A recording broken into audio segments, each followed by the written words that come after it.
الحمد لله رب العالمين والصلاة والسلام على سيد المرسلين وعلى آله وأصحابه وأتباعه أجمعين۔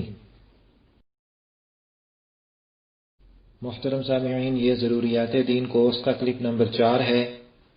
اس کا موضوع ہے اللہ تعالیٰ کے قرب کا معیار تقویٰ ہے۔ اس کلپ میں بنیادی طور پر 4 باتوں کی وضاحت کی گئی ہے۔ نمبر 1، تقویٰ کسے کہتے ہیں۔ نمبر 2، تقویٰ کی فضیلت اور ثواب۔ نمبر 3، تقویٰ حاصل کرنے کا طریقہ۔ نمبر 4، تقویٰ کے بارے میں 2 واقعات۔ حضرات گرامی، عربی زبان میں تقویٰ کے معنی ہے ڈرنا، اور شریعت میں تقویٰ کہتے ہیں اللہ تعالیٰ سے ڈرنے کو۔ نبی اکرم صلی اللہ علیہ وسلم نے دل کی طرف اشارہ فرما کر 3 مرتبہ ارشاد فرمایا ہے، التقویٰ ہاہنا۔ مطلب یہ کہ تقویٰ اصل میں دل میں ہے، اور دل میں جب اللہ تعالیٰ کا ڈر ہوتا ہے تو اس کی ظاہری علامت یہ ہے کہ آدمی کا سارا بدن اللہ تعالیٰ کی فرما برداری میں لگ جاتا ہے۔ دل کے خوف کا یہ لازمی اثر اور نتیجہ ہے جو بہرحال ظاہر ہوتا ہے۔ اگر ہم گناہوں سے بچنے کا اہتمام نہیں کرتے تو اس کا مطلب یہ ہے کہ ہمارے دل میں اللہ تعالیٰ کا خوف جیسا ہونا چاہیے ویسا نہیں، ہمیں تقویٰ حاصل نہیں۔ تو تقویٰ کے معنی ہوئے اللہ تعالیٰ کا ایسا خوف جو گناہوں سے باز رکھے۔ یہاں تک پہلے نقطے کی وضاحت ہو گئی۔ اب دوسری بات کی طرف آئیے، تقویٰ کی فضیلت اور ثواب۔ اللہ تعالیٰ کا ارشاد ہے، ان اکرمکم عند اللہ اتقاکم۔ ترجمہ یہ ہے کہ در حقیقت اللہ کے نزدیک تم میں سب سے زیادہ عزت والا وہ ہے جو تم میں سب سے زیادہ متقی ہے۔ اس آیت سے واضح ہوا کہ اللہ کی بارگاہ میں مرتبہ اس کا بڑا ہے جو تقویٰ میں بڑا ہے۔ آدمی کا اصل کمال جس سے وہ اللہ تعالیٰ کے ہاں مکرم اور محترم ہوتا ہے تقویٰ ہی ہے۔ ہم لوگ اپنی نظر سے دیکھیں تو معزز اسے سمجھتے ہیں جس کے پاس پیسہ ہو، عہدہ ہو، تعلقات ہوں، بڑے خاندان سے ہو۔ لیکن اللہ تعالیٰ نے ان میں سے کسی بھی چیز کو اپنے قرب کا معیار نہیں بنایا، بلکہ دار و مدار تقویٰ پر رکھا ہے۔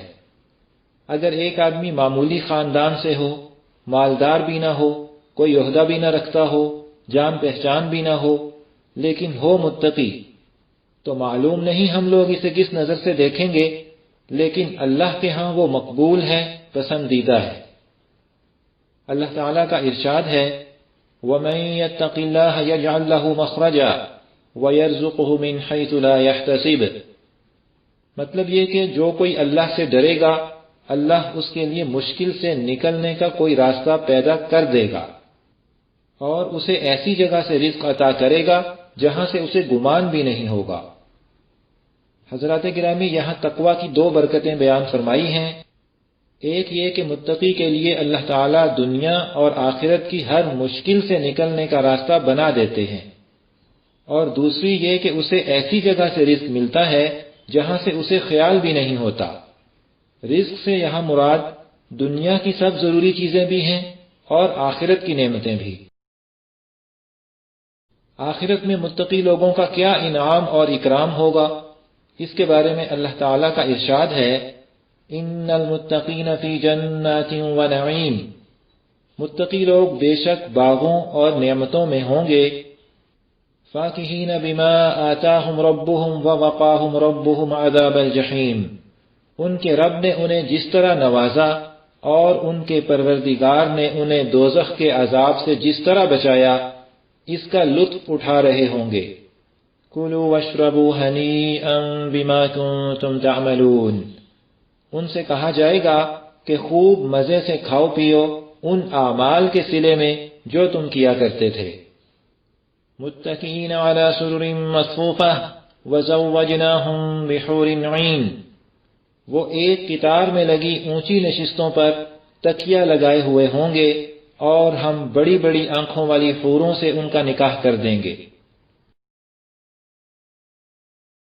اور اللہ تعالیٰ کا ارشاد ہے ان للمتقین مفازا، جن لوگوں نے تقوی اختیار کیا تھا ان کی بے شک بڑی جیت ہے۔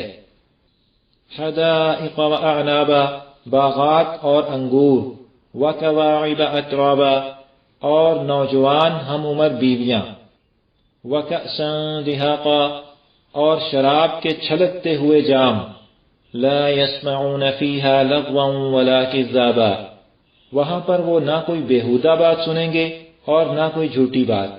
جزاء من ربک عطاء حسابا، یہ تمہارے پروردگار کی طرف سے صلہ ہوگا اللہ کی ایسی دین جو لوگوں کے اعمال کے حساب سے دی جائے گی۔ محترم سامعین و سامعات، یہ سب نعمتیں اللہ تعالیٰ نے متقی لوگوں کے لیے تیار کر رکھی ہیں جو انہیں ہمیشہ کے لیے مل جائیں گی اور کبھی بھی ان سے واپس نہیں لی جائیں گی۔ تو ہمیں اللہ تعالیٰ نے تقوی اختیار کرنے اور ان نعمتوں کو حاصل کرنے کا موقع عطا فرمایا ہوا ہے۔ ابھی ہم زندہ ہیں، ہمارے پاس عمل کا وقت ہے، ہم تقوی میں کمال حاصل کر سکتے ہیں۔ اب تیسری بات، تقوی حاصل کرنے کا طریقہ کیا ہے؟ اللہ تعالیٰ کا ارشاد ہے یا ایھا الذین آمنوا اتقوا اللہ وکونوا مع الصادقین، مطلب یہ کہ اے ایمان والو اللہ سے ڈرو اور سچے لوگوں کے ساتھ رہا کرو۔ اس آیت میں دو حکم دیے گئے ہیں، ایک تقوی اختیار کرو، دوسرا سچوں کے ساتھ رہو۔ سچوں کے ساتھ رہنا یہ طریقہ ہے تقوی حاصل کرنے کا، اور سچوں سے مراد وہ لوگ ہیں جو تقوی کے انتہائی درجے کو پہنچ چکے ہیں۔ سچوں کے ساتھ رہنے کی بہت سی صورتیں ہیں، ان کے پاس بیٹھنا، ان کی تقریر سننا، ان کی تحریر پڑھنا، ان سے دینی رہنمائی لینا، دین پر عمل کرنے میں جو مشکلات ہوں ان کا حل ان سے پوچھنا، یہ سب صورتیں اختیار کرنے سے تقوی حاصل ہوتا ہے۔ تو ایک طریقہ تقوی حاصل کرنے کا یہ ہوا کہ نیک لوگوں کی صحبت اختیار کی جائے، اور اللہ تعالیٰ کا ارشاد ہے یا ایھا الذین آمنوا اتقوا اللہ ولتنظر نفس ما قدمت لغد واتقوا اللہ ان اللہ خبیر بما تعملون۔ اے ایمان والو، اللہ سے ڈرو اور ہر شخص یہ دیکھے کہ اس نے کل کے لیے کیا آگے بھیجا ہے، اور اللہ سے ڈرو، یقین رکھو کہ جو کچھ تم کرتے ہو اللہ اس سے پوری طرح باخبر ہے۔ اس آیت میں قیامت کو کل کے لفظ سے تعبیر کیا ہے، اس سے ایک تو یہ معلوم ہوا کہ آخرت بہت قریب ہے، دوسرے یہ معلوم ہوا کہ آخرت کا آنا یقینی ہے، اور تیسری یہ بات معلوم ہوئی کہ ساری دنیا آخرت کے مقابلے میں ایک دن کی طرح ہے، اور چوتھی بات اس آیت سے یہ معلوم ہوئی کہ آخرت یاد کرنے سے اور اللہ تعالیٰ کی بارگاہ میں حاضری اور جواب دہی کا دھیان رکھنے سے تقوی پیدا ہوتا ہے۔